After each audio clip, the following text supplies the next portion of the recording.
हम सब के बीच में उपस्थित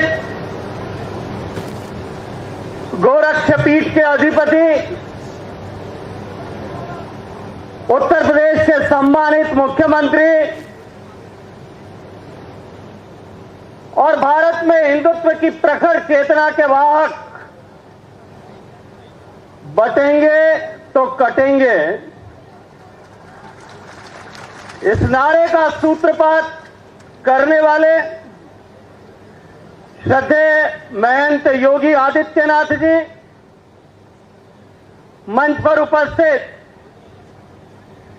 श्री जी हुजूर महाराणा साहेब विश्वराज सिंह जी, मेरे छोटे भाई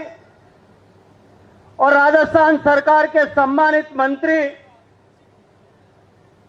राज्यवर्धन सिंह जी, मंच पर उपस्थित राजस्थान सरकार के सम्मानित मंत्री और इसी चित्तौड़ जिले के यशस्वी विधायक मेरे छोटे भाई श्री गौतम डक जी, हम सब के मार्गदर्शक रहे। अनेक वर्षों तक विभिन्न पदों पर इस मेवाड़ का प्रतिनिधित्व करने वाले और आप पंजाब के पूर्व राज्यपाल आदरणीय श्री वीपी सिंह साहब, मंच पर विराजमान मेवाड़ की प्रतिनिधि क्षत्रिय संस्था के सम्मानित अध्यक्ष क्षत्रिय महासभा के आदरणीय अशोक सिंह साहब मेटवाला, मंच पर उपस्थित पूर्व मंत्री, पूर्व सांसद, विधायक आदरणीय श्री श्रीचंद जी कृपलानी साहब, आदरणीय विधायक अर्जुन जी जीनगर, लोकप्रिय स्थानीय विधायक और आप सबके दिल की धड़कन,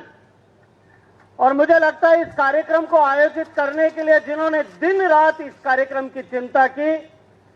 और मैं 1982 में जब पहला जौहर मेले का कार्यक्रम हुआ था, मेरा सौभाग्य था कि मैं उस समय चित्तौड़ में मेरे पिताजी की नियुक्ति होने के नाते यहां पढ़ाई कर रहा था। तब से मैं इस जौहर मेले की यात्रा का साक्षी रहा हूं। मुझे अनेक बार इस जौहर मेले में आप सबके बीच में एक कार्यकर्ता के नाते, एक अतिथि के नाते आप सबके बीच में आने का सौभाग्यपूर्ण अवसर मिला। लेकिन इस कार्यक्रम को निरंतर जिस तरह से भव्यता, दिव्यता और विस्तार छोटे भाई चंद्रभान सिंह जी के नेतृत्व में मिला है, मैं हृदय से उनका धन्यवाद करते हुए उनके लिए साधुवाद ज्ञापित करता हूं। मित्रों, हम सब के बीच में मंच पर उपस्थित शिवाना के सम्मानित विधायक कल्ला रायमलोद की धरती के आदरणीय अमीर सिंह जी भायल साहब, मेरे छोटे भाई और जिस परंपरा से मैं आता हूं, जयनारायण व्यास विश्वविद्यालय की छात्र संघ राजनीति के आदरणीय श्री रविंद्र सिंह जी भाटी, मंच पर उपस्थित मालवा की धरती से नीमच के विधायक आदरणीय दिलीप सिंह साहब, हम सब के बीच में उपस्थित भगवा का वेश धारण करके धर्म की ध्वजा को अक्षुण्ण रखने के लिए अपना जीवन समर्पित करने वाले आदरणीय स्वामी निरंजन नाथ जी, मंच पर विराजमान जौहर स्मृति संस्थान के सम्मानित अध्यक्ष आदरणीय रावत नरेंद्र सिंह साहब विजयपुर, मंच पर विराजमान महामंत्री और असीम ऊर्जा के धनी आदरणीय श्री तेजपाल सिंह साहब, आदरणीय सम्मानित जौहर की, जौहर शक्ति की, जौहर की ज्वालाओं की मातृ शक्ति की प्रतीक के रूप में विराजमान आदरणीय महिला उपाध्यक्ष महोदया, जौहर स्मृति संस्थान के सभी सम्मानित पदाधिकारीगण, इस धर्म के सभा में उपस्थित सभी संत महंत, मेवाड़ की इस महान क्षत्रिय परंपरा का निर्वहन करने वाले, उसे निरंतरता प्रदान करने वाले सभी सरदार, मातृशक्ति, देवियों, सज्जनों, पत्रकार मित्रों, मैं आप सबका प्रणाम करते हुए, इस धरती को प्रणाम करते हुए, जौहर मेले में मुझे एक बार फिर आने का सौभाग्यपूर्ण अवसर दिया, मैं आपके लिए कुछ कर सका, मैं हृदय से इसके लिए आपका धन्यवाद करते हुए आप सबका आभार ज्ञापित करता हूं। मित्रों, मैं अपनी बात कहूं उससे पहले मैं स्मरण करना चाहता हूं जौहर मेले का सूत्रपात करने वाले राजऋषि ठाकुर साहब धौली उमेद सिंह जी का। मुझे याद आता है जब शुरुआत के समय में 1982 में जब इस जौहर मेले का प्रारंभ किया था और ठाकुर साहब उमेद सिंह जी धौली से लेकर के स्मृति शेष आदरणीय दुर्गा सिंह जी रूद और उस समय के सारे लोगों ने मिलकर के जब इस आयोजन को मूर्त रूप दिया था, मुझे याद आता है मैं एक छोटे से विद्यार्थी के रूप में, एक छोटे कार्यकर्ता के रूप में जब यहां काम कर रहा था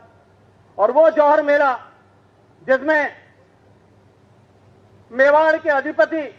महाराणा महेंद्र सिंह साहब उपस्थित थे, मारवाड़ के अधिपति महाराजा गज सिंह साहब उपस्थित थे, बिहार से पधारे हुए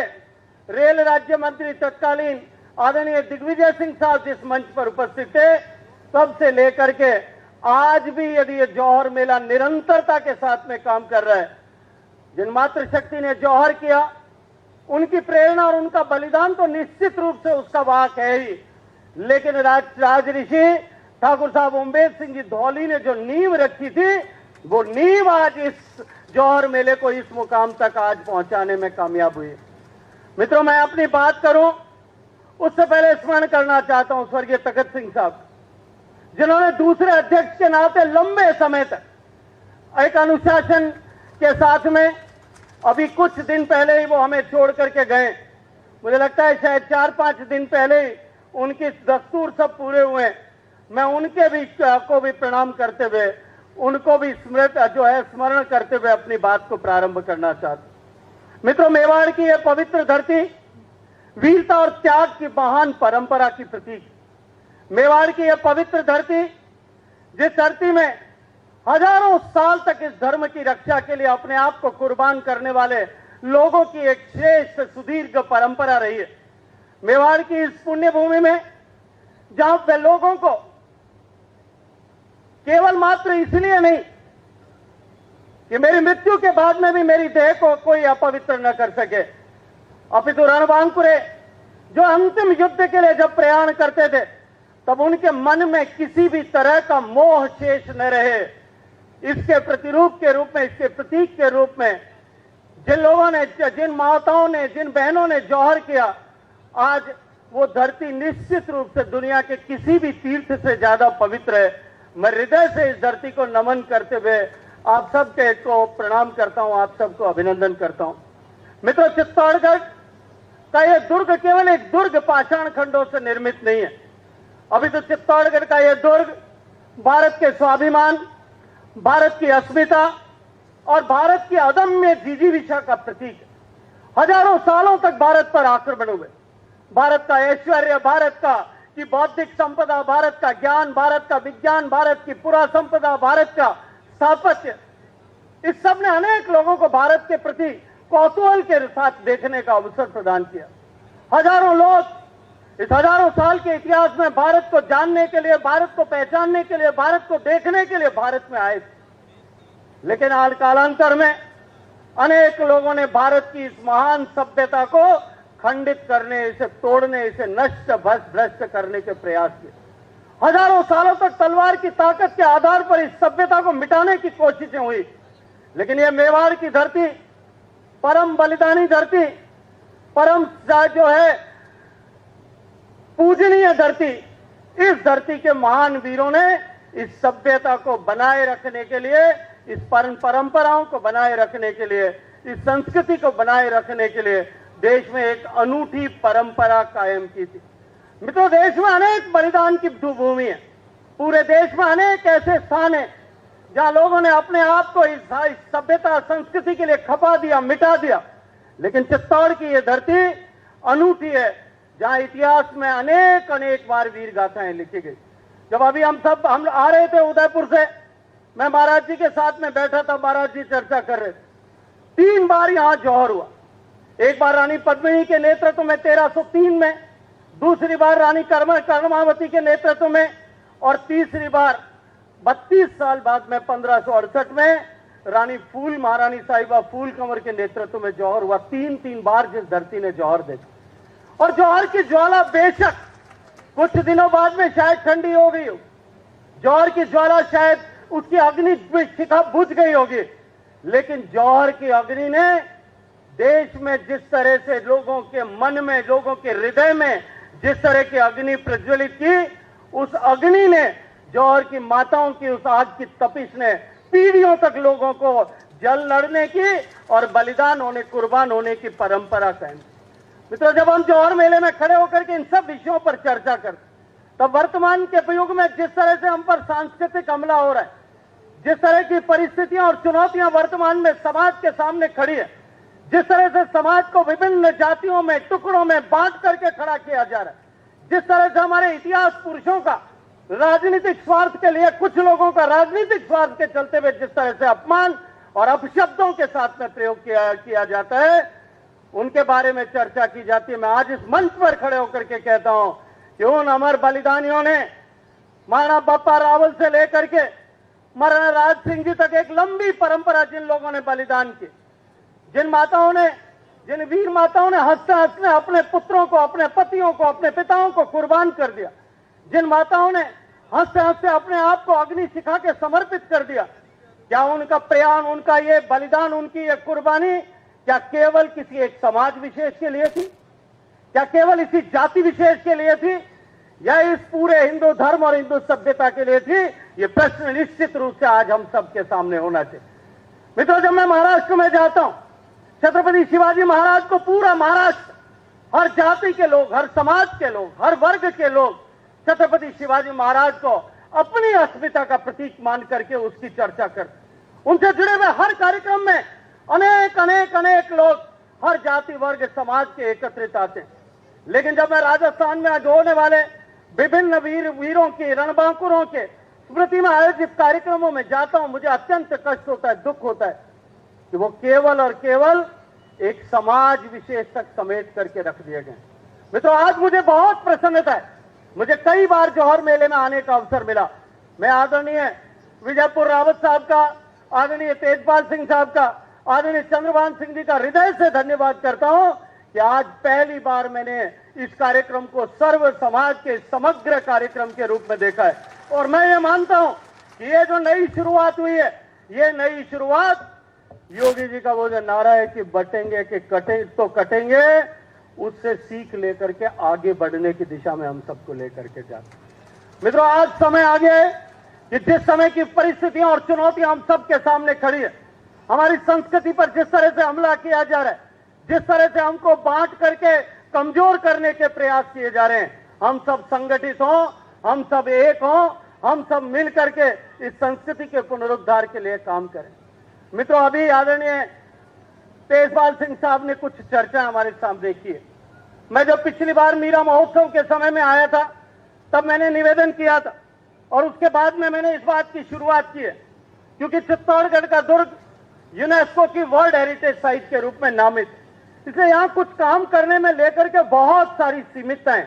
महाराणा साहब विराज रहे हैं। वो इस विषय को बहुत गंभीरता के साथ समझते हैं। इसकी पवित्रता को, इसकी शुचिता को, इसकी सैंक्टिटी को बनाए रखना निश्चित रूप से हमारा धर्म भी है, हमारा कर्तव्य भी है, हमारा परम कर्तव्य। लेकिन उन सब सीमितताओं के बीच में भी हम किस तरह से इस दुर्ग और दुर्ग से जुड़े हुए इतिहास को, यहाँ के जौहर को, यहाँ के शाकों को, यहाँ के जीवन को, यहाँ की जीवन व्यवस्था को किस तरह से हम एक श्रेष्ठ एक्सपीरियंस सेंटर के रूप में आने वाले लोगों के साथ सामने प्रदर्शित कर सकें। यह आने वाला हर व्यक्ति इस गर्व के बोध के साथ में यहां से लौटे कि मैं एक ऐसी पवित्र धरती पर जाकर के आया हूं जिसने इस देश की सभ्यता और संस्कृति को मिटाने के लिए हजारों साल तक जो है अपना योगदान किया, बलिदान किया। एक इस गर्व के भाव के साथ में वहां से निकले कि मैं भारतीय हूं और उस श्रेष्ठ परंपरा का एक हिस्सेदार मैं भी हूं। इस तरह का एक्सपीरियंस सेंटर बनाने का काम हमने प्रारंभ कर दिया। मां मीराबाई जो भक्ति की प्रतीक थी, मैं जब मीरा महोत्सव के समय आया, आदरणीय चंद्रभान सिंह जी ने और मीरा महोत्सव समिति के सभी कार्यकर्ताओं ने मुझे कहा था, आदरणीय ब्रिगेडियर साहब ओछड़ी ने भी मुझे कहा था कि यहाँ मीराबाई के स्मृति में भी यहाँ कुछ अवश्य बनना चाहिए। उसके लिए उनको जमीन भी सरकार ने अलॉट की है। अब वहां पर भी एक एक्सपीरियंस सेंटर बने। मैंने निवेदन किया, आग्रह किया कि आप लोग एक बार आए, मैं आपको अब जो देश के सर्वश्रेष्ठ इस तरह के एक्सपीरियंस सेंटर जो हमने डेवलप किए हैं, वो एक्सपीरियंस सेंटर आप देखें। देख करके उसमें हम किस तरह से उसके अनुरूप यहां बना सकते हैं, उससे बेहतर बना सकते हैं, हम मिलकर के उसकी कार्य योजना बना करके उसको सुनिश्चित करें। चित्तौड़गढ़ के दुर्ग पर मैं जब आया, मुझे अनुभव आता है स्कूल से लेकर के अब तक कि यहां जब एक तरफ से ऊपर जाते हैं, नवरात्रि के समय बड़ा संकट होता है, ट्रैफिक जैम होता है, घंटों तक लोग पहुंच नहीं पाते। और मुझे लगता है कार्यक्रम को दुर्ग से नीचे उतार करके पहली बार यदि आयोजित करने का जो है कि हमारी मजबूरी हुई है, हम आज कर पाए हैं, करना पड़ रहा है, उसका कारण भी यही है कि ऊपर आवागमन जो है वो अत्यंत कठिन है। मैंने इस बारे में भी काम प्रारंभ किया है कि पीछे के रास्ते से सूरजपोल की तरफ से पीछे एक नया रास्ता बना करके हम वन वे ट्रैफिक जो है इस पर कर दें, ताकि आने वाले समय में ये संकट जो है हमेशा के लिए समाप्त हो जाए। ये अवसर इन सारे विषयों की चर्चा करने का नहीं, ये तो हम सबका कर्तव्य है, ये तो हम सबकी जिम्मेदारी है। और मुझे लगता है कि जितनी बलिदानी धरती ये है, जितनी पवित्र धरती ये है, इस धरती के लिए यदि हम कुछ भी कर दें, अपने आप को समाप्त कर दें, तो भी हम इसके ऋण से उऋण नहीं हो सकते। लेकिन जो कुछ भी हम कर सकते हैं वो हम करें। इस संकल्प की प्रेरणा के साथ में एक बार पुनः मेरे आग्रह पर श्रद्धेय योगी आदित्यनाथ जी यहां पधारे। मुझे याद आता है पिछली बार भी हमने निमंत्रण दिया था, पिछली बार हम दोनों ने कहा था कि हम आएंगे, लेकिन इस समय में लोकसभा का सत्र चलता है, उत्तर प्रदेश में विधानसभा का सत्र चल रहा था। महाराज जी, मुझे याद आता है उस दिन आपने मुझे फोन किया कि मुझे आज विधानसभा में सरकार की तरफ से पक्ष रखना है, प्रत्युत्तर करना है, आज मैं नहीं आ पाऊंगा। लेकिन मैं अभिनंदन करता हूं, मैं धन्यवाद करता हूं, मैं ऋणी हूं। आपने मुझे कहा था कि अगली बार मुझे बुलाने के लिए आपको गजेंद्र सिंह जी आने की आवश्यकता नहीं पड़ेगी। इस बार जब जवाहर स्मृति संस्थान के सब पदाधिकारियों ने, आदरणीय महामंत्री जी, आदरणीय अध्यक्ष जी, आदरणीय चंद्रभान सिंह जी ने जब मुझे आग्रह किया, इनको थोड़ा डर लग रहा है, आने थोड़ा जीव में गतमच हो रही है। तो मैंने कहा कैसा आई कि ना आई, खती आई, खजान चालनो और खती चालनो उठे। रोज मैंने फोन करता है साहब खती चालनो निमंत्रण देवा, पर्सनली जार करने के वहां तो खजान आई सा, तो मुंह अर्ज करी मुंह के साहब न जानो पड़े, मारी बात वेगी। और मुंह योगी जी मैंने फरमाया कि भाई अटे जोहर मेला में आबा खातर, और यदि मैंने बुलावा ने थाने आनो पड़े और मुंह लारली साल न आ सके, मुंह हाथ जोड़ विनती करो कि मैंने बुलावा की जरूरत को ना, आबा की कष्ट करवा की जरूरत को ना, मारी ड्यूटी है मुंह आ जाऊं अपने। और मैं आज अभिनंदन करता हूं महाराज जी, आज यहाँ पधारे, इस पवित्र धरती के दर्शन किए,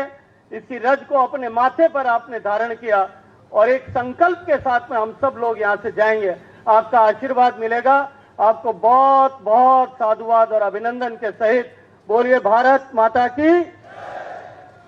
माननीय शेखावत साहब, यूं कहूं तो आदमी जमीन से जुड़े और चढ़े उसकी पाताल तक पहुंचाए और फिर इतना ऊंचा उठे कि उसका सिर आकाश को भेदने लगे तो वह विशिष्ट हो जाता है, और विशिष्टता अर्जित करता रहे तो अति विशिष्ट हो जाता है। ऐसे ही व्यक्तित्व की फरिश्ती के सुनहरे हस्ताक्षर, मुधेय मनीषी बौद्धिक प्रतिभा के धनी माने आदरणीय शेखावत साहब, इस प्रेरक ओजस्वी संदेश से क्षत्रियों की महत्ता अभिव्यक्त हुई। संपूर्ण पांडाल मंत्र मुग्ध हुआ, विमोहित हुआ, भाव विभोर है। साधुवाद। मैं गजेंद्र सिंह साहब का आभार प्रकट करूंगा